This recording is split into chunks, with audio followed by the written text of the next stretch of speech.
Welcome to Controversy TV. The bad guy is back. But only for a minute. I couldn't miss this controversy going on in this country right now with the bigger Mr. Controversy, Mr. John Marquis. Today, we have a Controversy TV exclusive, a brief interview with the man himself, John Marquis. And it's due to what people will call a fairy tale, that he wrote. Some people call it a bedtime story, something that's not to be taken as fact, So we actually, got the bedtime story. We actually got the bedtime story that is written in the paper, and we're going to show you the actual bedtime story as it was created. Okay? So that's coming up on Controversy TV today, along with exclusive interview with the man himself, John Marquis.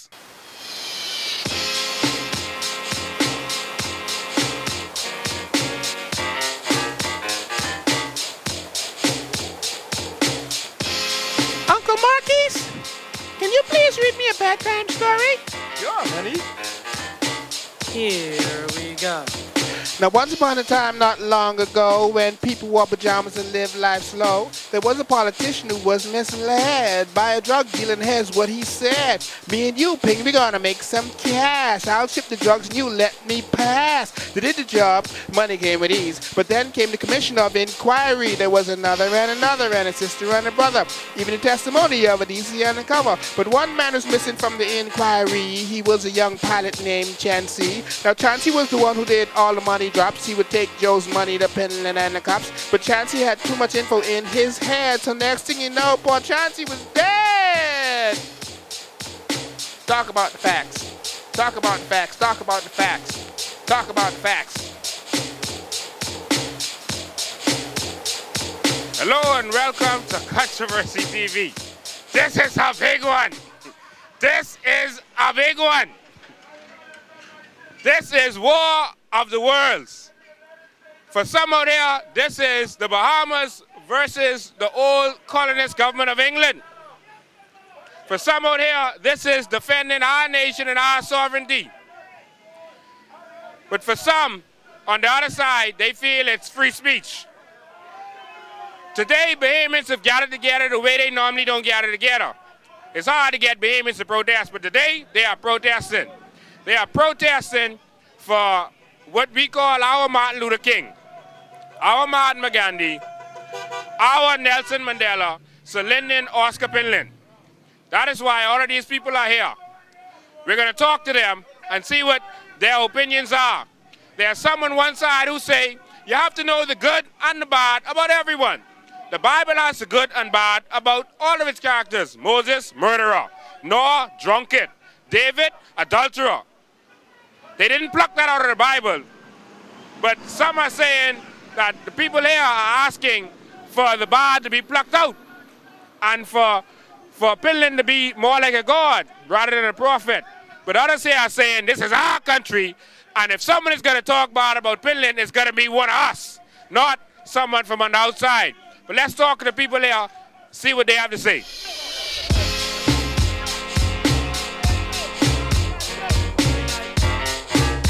How you doing, sir?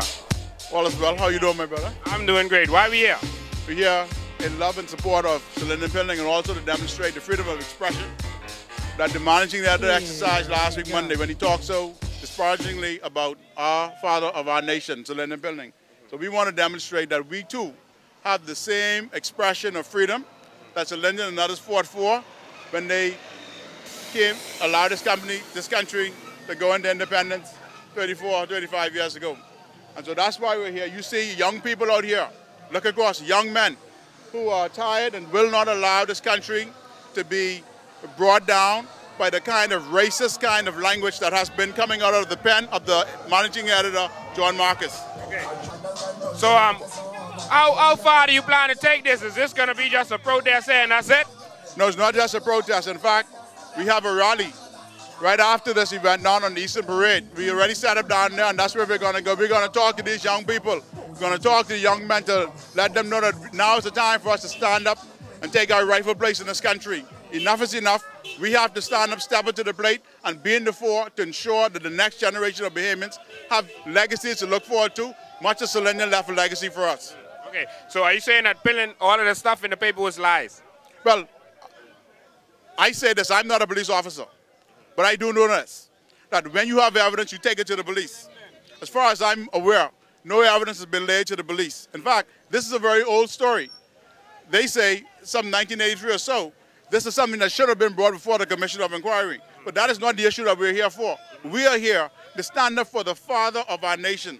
Because it doesn't matter, quite frankly, whether or not people, the kind of aspersions Mr. Marcos said, was true or not. The reality is he's still the father of this nation. And we must be careful not to tear down, not to besmirch the legacies of this country. And that's what we want to say, because in this country, Bahamians don't have too much to be proud of. Oh, so what you're saying is you really say it the way I think you want to say it. That's our daddy. So whether he do a crime or not, if your daddy do a crime and he go to jail, you still got to carry him Kool-Aid in a blanket, right? Well, let me put it to you this way. My father is deceased. If a guest comes into my house, he must have respect for my father, notwithstanding the freedoms that he may have under the Constitution to express whatever he wants to say.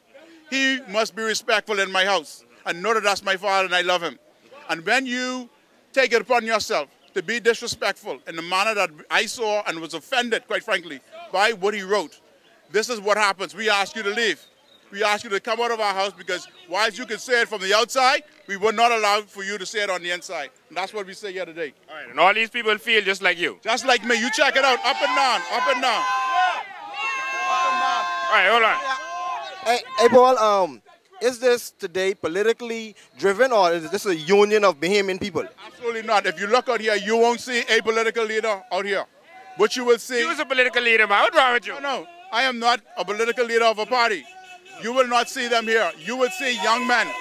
You will see young men and women out here, and slightly older ones who understand and take in the front to what was written, and they know what Selenium has done for this country. They know that persons like you and I were afforded education when the masses could not get it. My father left school when he was 14 years old. I have several degrees right now. This is what we're talking about. Because of the opportunities, because of the sacrifice, and this is why we're here today, that even in his death, we will stand with him.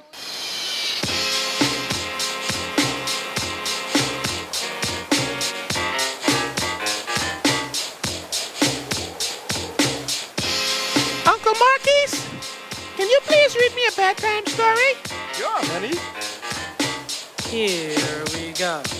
Now, once upon a time, not long ago, when people wore pajamas and lived life slow, there was a politician who was misled by a drug dealer, and here's what he said. Me and you, Ping, we're gonna make some cash. I'll ship the drugs and you let me pass. They did the job, money came with ease. But then came the Commission of Inquiry. There was another, and a sister and a brother. Even the testimony of it easy undercover. But one man was missing from the inquiry. He was a young pilot named Chancey. Now, Chancey was the one who did all the money drops. He would take Joe's money, the Penland and the cops. But Chancey had too much info in his head. So next thing you know, poor Chancey was dead.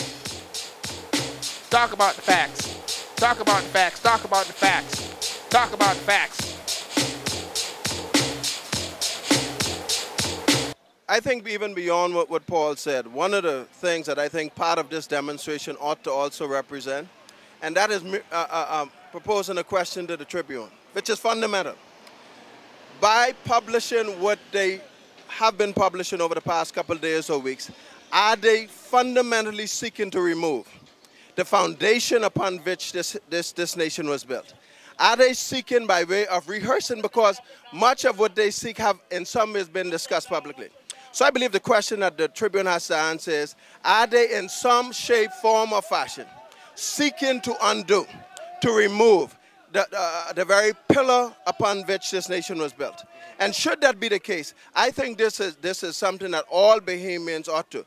I think Bahamians never really look at Selenium from a point of view of whether he was perfected. That's not the case. What we are saying is, even in the face of his imperfection, what we have come to appreciate is his work, his service, his dedication to this nation. And I think any attempt by any institution that seeks to not keep that in mind.